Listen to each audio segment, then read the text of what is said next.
morning. I am Jason Ellis, and this is TechCavail News. For our first-time viewers, welcome. Thank you for joining. This is entertainment industry news by the entertainment industry. I post this every morning at 8:30 a.m. Today is Wednesday, March 17th, so here are your top headlines from yesterday to know going into your workday today. Our first story of the day, one that I think is a very smart move. WME has announced that they have created a new division led by Phil Sondhaus, which they are calling the Legends Group.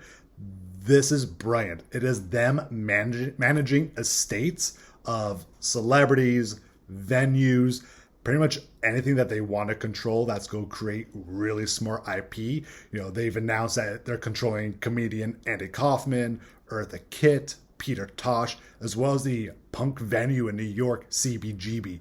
And this is already in addition to the massive estates that they've already controlled, which include Agatha Christie and Isaac Asimov. This is a great move because they can now control this IP and these estates across multiple industries. It's not just going to be, Hollywood, TV, and film. It's going to lend itself to books, merchandise, almost anything else that they can imagine. So having Phil be the lead of this, it's very smart, and I guarantee other agencies will start to copy this model because it then allows you to keep your clients, unfortunately, longer, past living. So interesting take on this, but I think a really smart move for WME to launch this division. Not to anyone's surprise, but Blumhouse continues to be the king of horror. They made last year a deal with Amazon for 4 pictures, and they just announced an 8-picture deal with EPIX. This is something that they've been talking about for a little bit, and they already have the first film lined up, which is A House on the Bayou, written and directed by Alex McCauley. I mean, smart. Blumhouse continues to almost have this non-exclusive deals with so many venues. Why not? I do hope that they are going to be bringing their higher level projects to EPIX. I think some of the past releases have been good, just not their great level of horror making. But I think this is also a really nice opportunity, especially for newer voices in the horror space, to take advantage of. Blumhouse does a great job of finding new up-and-coming writers and directors to focus and really tell their stories in a smart way by being guided by Blumhouse and all the executives there. So great job by EPIX to make this deal, and great job from Blumhouse just to continuing, becoming the powerhouse of horror that they are.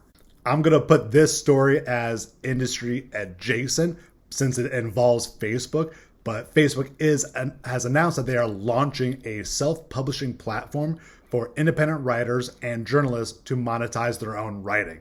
So this is going to be integrated in the Facebook page where they already have this essentially for videos and multimedia, but it's a great, I think, idea for reps to really look at for their writer clients of going, maybe there's another revenue stream here to get your short story or other items seen and start getting money off of it, and then start sending that out to the town.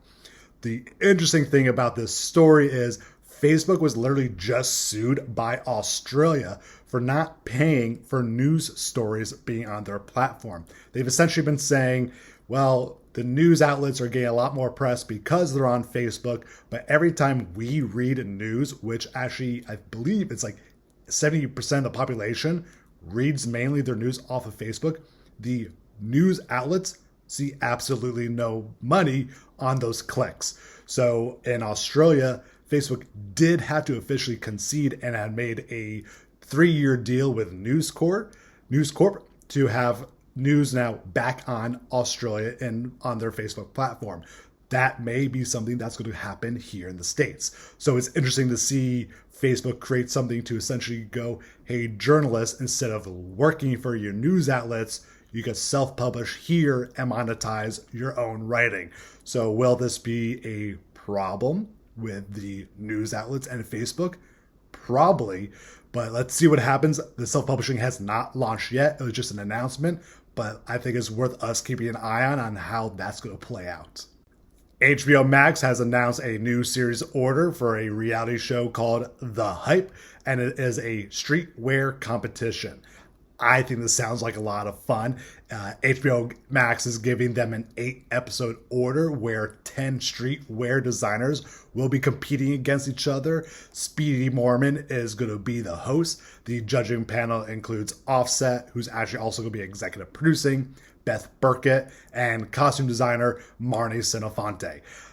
This seems very cool because I think it's a very smart way to keep a fashion competition reality model going, but to also speak to a new audience who may not want to watch the project runways or the making the cuts and see cool, more updated streetwear style being competed against. So I think it's a very smart, project to pick up, and the hype sounds very interesting. In attachment news, Natasha Lyonne has been brought on to be the lead in Rian Johnson's first ever TV series called Poker Face. Natasha's already crushing it on Netflix's Russian Doll, so I'm very excited to see her take this over. Obviously, with the success of Knives Out, Ryan is going to be making this into a hour-long mystery series, so having Natasha be the lead of something that's probably going to be a little bit tongue-in-cheek sounds like a perfect cast. HBO and Adam McKay are continuing to make the Untitled LA Lakers series pretty star-studded. They announced yesterday that Adrian Brody is going to be joining the cast and playing, famous head coach Pat Riley. This project is about the 1980s Lakers. Max Bornstein wrote the script, and already attached with, Adrian Brody is John C. Reilly, Jason Clarke, Gabby Hoffman, Solomon Hughes, and a lot more. So this is going to be a pretty big project premiere on HBO, especially being Adam McKay, but cool to see Adrian Brody get this pretty large role and bring Pat Riley to life. There's not much to say about this next project because it's being kept pretty under wraps. It doesn't even have a home yet, but it was just announced that Steven Yeun and Ali Wong are going to be partnering up on a new series together done through A24.